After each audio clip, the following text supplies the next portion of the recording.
Morning my hello నమస్తే అస్సలాముఅలైకుం welcome back to the new vlog. పొద్దున్న టైం వచ్చేసరికి 6:30 అవుతుంది. మేము మామూలుగా అయితే 5:30కి వెళ్ళాలి ఎక్కడికి, కాకినాడ. కానీ ఇంకా మేము కొవ్వూరులోనే ఉన్నామన్నమాట. క్రాసింగ్ ఇది స్పెషల్ ట్రైన్, ఎక్కడ పడితే అక్కడ ఆపేస్తారు. నాకేం నిద్ర పట్టి సావట్లేదు. ఎప్పుడు మార్నింగ్ 4:30కి మెలకు వచ్చింది, అప్పటి నుంచి ఇప్పుడు దాకా నిద్ర పట్ల. ఇంకో ట్రైన్ వస్తుంది, ట్రైన్ వచ్చి వెళ్ళిన తర్వాత ఈ ట్రైన్ వదులుతాడు అనమాట. ఈ గూడ్స్ కోసం ఈ స్పెషల్ ట్రైన్ ఆపేసాడు. చలి మామూలుగా చలి లేదు లోపల. నేను ఎప్పుడు ఏసీ ఎక్కిన ట్రైను ఎక్కడ ఏసీ ఎక్కలేదని చిరాకు పడే ఉంది. ఈసారి మాత్రం చాలా వేసింది, బయటకు వస్తే నా చలి తట్టుకోలేదు. సైలెంట్గా ఇంకో ట్రైన్ వచ్చేస్తుంది, కనీసం సౌండ్ కూడా లేదు. ఈ ట్రైన్ కోసం కూడా ఆపేశారు మా ట్రైన్. స్పెషల్ అని మధ్యలోకి దూరితే ఇలాగే ఉంటుంది. ఇదిగోండి మొత్తానికి రాజమండ్రి వాళ్ళకి, మా ఈస్ట్ గోదావరి వాళ్ళకి, అలాగనే కాదు తెలుగు వాళ్ళందరికీ ఇష్టమైన బ్రిడ్జ్ గోదావరి బ్రిడ్జ్. చాలా పెద్ద బ్రిడ్జ్. స్లో చేస్తున్నారు, ఆపేస్తారని కంపెనీస్. ఇక్కడ ఎప్పుడు వచ్చినా రాత్రి రావడం వల్ల ఎప్పుడు తీయలేదు ఇంత క్లియర్గా. ఇప్పుడు కొంచెం పగలొచ్చాం కాబట్టి అది చూడండి. మా గోదావరి జిల్లాలో ఎందుకు అంత పచ్చగా పొలాలు అన్నీ చెట్లు ఉంటాయంటే ఈ వాటర్ ఇలా స్టోర్ చేసుకుని మంచిగా అప్పట్లో పెద్ద పెద్ద ఇంజనీర్లు కాటన్ ధర తెలివితేటలు వాడి కట్టడం వల్ల ఈరోజు మేము అందరం హ్యాపీగా ఉంటున్నాం. అది చదువుకున్న పవర్. నాకు ఎందుకు ఈ పైకి ఎక్కాలనిపిస్తుంది, అలా పైకి కట్టుపక్క దిగాలనిపిస్తుంది. ఇప్పుడే వాళ్ళు ఆగారు, చేపలు పడ్డాయో లేదో పాపం. ఫస్ట్ టైం దిగాను ఈ బ్రిడ్జ్ మీద నేను. చాలా మంది దిగిపోయారు, ఆపడం లేటు, పట్టమంది దిగిపోయారు కుర్రోళ్ళు అందరూ. బాగుంది, భలే ఉంది. నేను చిన్నప్పుడు ఈ బ్రిడ్జ్ చూసి ఇలా ఉండేది కదా, ఇలా వెళ్తాయేమో బళ్ళు, ఇలా అప్ అండ్ డౌన్ ఉంటాయేమో అనుకునేవాళ్ళు. స్టార్ట్ అయిపోయింది. అమ్మయ్య ఎక్కడి నుంచి ఎప్పుడు తీస్తాడని భయం వేసేస్తుంది, ఎక్కడ బ్రిడ్జ్ పడిపోతుంది అని భయం వేసేస్తుంది. అమ్మ అన్నీ ఈ నెగిటివ్ ఆలోచనలు ఎక్కువ కదా బుర్రలో. త్వరగా బ్రిడ్జ్ క్రాస్ అయిపోయిన తర్వాత ఎక్కడ ఆపినా సంతోషమే. రాజమండ్రిలో లేని వాళ్ళు చూసుకోండి, మీ రాజమండ్రి రైల్వే స్టేషన్ చాలా అందంగా ఉంది. చాలా పెద్దది రాజమండ్రి స్టేషన్ కూడా. ఇలాగే ఎప్పుడు రాజమండ్రి స్టేషన్లో దిగే అవకాశం రాలేదు, కానీ బాగుంది. ఇంటికి వచ్చేసాను, మా బావాల ఇంటికి, అదే చిన్నోడాల ఇంటికి. అక్కడ 6ంటికి ఎక్కితే 6:30కి ఎక్కితే పొద్దున్న 8ంటికి దిగాను, 8:30కి దిగాను. ఇంటికి వచ్చి చిక్కుడుకాయలు ఒలుచుకుంటున్నాం కూరకి. ఈ చిక్కుడుకాయల్లో వెతకాలే గాని బోళ్ళు పురుగులు ఉంటాయి, పర్లేదులే. ఎలాగో డాక్టర్ నాన్ వెజ్ తగ్గించమన్నాడు కాబట్టి. ఇదిగోండి చూడు, ఇదిగోండి ఎలా వేస్తే చూడండి, పుచ్చు పురుగు ఉంటుంది లోపల. ఇది ఇప్పుడే కాశ్మీర్ ఇష్యూ గురించి తెలుసుకున్నాను పూర్తిగా. చాలా అంటే చాలా బాధ అనిపించింది. ఎలా అంటే ఏదో మన ఇంట్లో ఒక మనిషి ప్రాణం పోతే ఎంత బాధ అనిపిస్తుందో అంత బాధ అనిపిస్తుంది. అసలు సార్ ఊహించండి, మన ఫ్యామిలీతో కలిసి ఎంజాయ్ చేద్దామని ఒక టూరిస్ట్ ప్లేస్కి వెళ్ళిపోయిన తర్వాత మన కళ్ళ ముందే మన వాళ్ళని కాల్చి చంపుతుంటే పక్కన వాళ్ళకి ఎంత బాధ అనిపిస్తుందో అసలు ఊహించుకుంటుంటేనే చాలా బాధ అనిపిస్తుంది. కొత్తగా పెళ్ళయి హనీమూన్ కోసం వెళ్ళిన వాళ్ళు, అబ్బో నాకు అసలు మాటలు కూడా రావట్లేదు దాని గురించి మాట్లాడడానికి.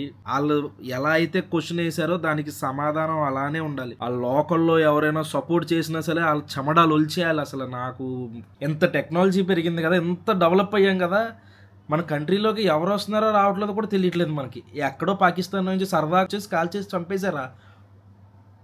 మనం ఫ్లైట్ ఎక్కినప్పుడు ఎన్ని చెక్కింగ్లు ఉంటాయి. కనీసం ఇండియా వాడిని కూడా కనీసం అక్కడ దాకా రానివ్వరు. మన హైదరాబాద్లో అయితే కనీసం ఏమంటారు దాన్ని, బోర్డింగ్ దగ్గరకు కూడా రానివ్వరు. ఇంకా యూఏఈ బోర్డింగ్ దగ్గర కంటే అరిస్తారు. అలాంటి స్ట్రిక్ట్గా ఉండే మన దేశంలో అసలు సరదాగా వచ్చి ఎలా కాల్ చేశారు అసలు. ఇది మరి ఎవరి వైఫల్యమో అర్థం కావట్లేదు. అక్కడ ఉన్నది ముస్లిమా, క్రిస్టియనా, హిందూ అనేది మ్యాటర్ కాదు. ఒక మనిషి, ఆ మనిషి ఇంకో మనిషి ప్రాణం తీసినప్పుడు ఆ మనిషి ప్రాణానికి విలువ ఉండకూడదు. ఇంకా మన గవర్నమెంట్ ఎలా రెస్పాండ్ అవ్వద్దో చూసే వాళ్ళందరూ కింద రెస్ట్ ఇన్ పీస్ అని కామెంట్ చేయండి. అంతకుమించి మనం ఏం చేయగలం? కనీసం చనిపోయిన తర్వాత అయినా వాళ్ళ ఆత్మలకి శాంతి కలగాలని కోరుకుందాం. ఇప్పుడే మా కోతి పిల్ల కూడా వచ్చింది స్కూల్ నుంచి. ఎగ్జామ్స్ అంట, పారేసావా? పాస్ అవుతావా? మా వాడు వచ్చాడు పాపం, కష్టపడి వచ్చాడు ఎండలో. స్కూల్ డ్రెస్ బాగుందిరా, స్కూల్ డ్రెస్ నీకే బాగాలేదు. ఏంటిది ఇప్పుడు చూడలేదు ఈ చాక్లెట్? కాదు, మొన్న మనం ఫ్లైట్ ఎక్కించాం కదా, వీళ్ళ అమ్మమ్మ గారు వాళ్ళు దుబాయ్ నుంచి వచ్చారనమాట. వస్తూ చాక్లెట్లు తీసుకొచ్చారు. ఎన్ని తినేసారు అప్పుడే?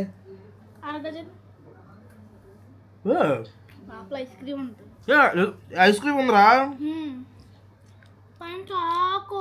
థ్యాంక్స్ రా.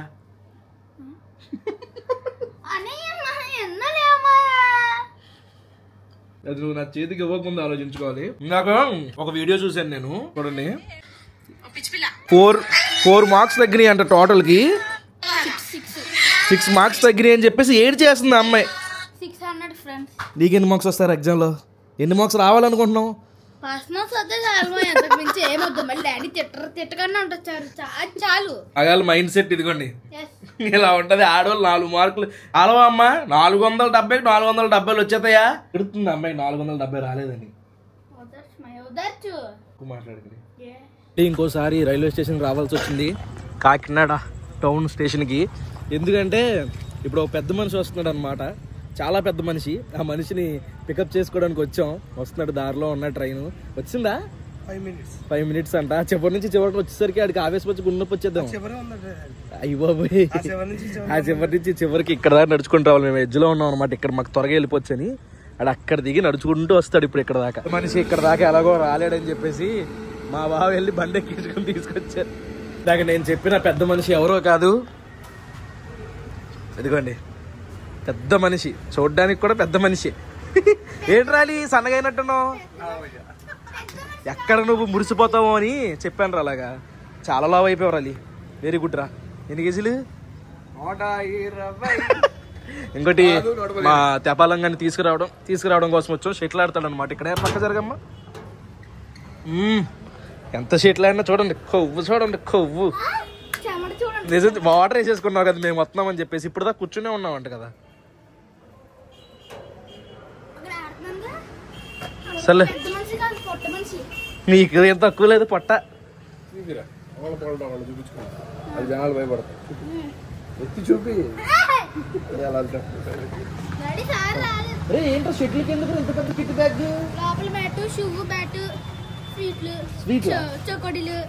చూసారా? అది అవన్నీ ఇంకెందుకురా, అవన్నీ తినేటట్టయితే ఇంకెందుకురా చేయడం.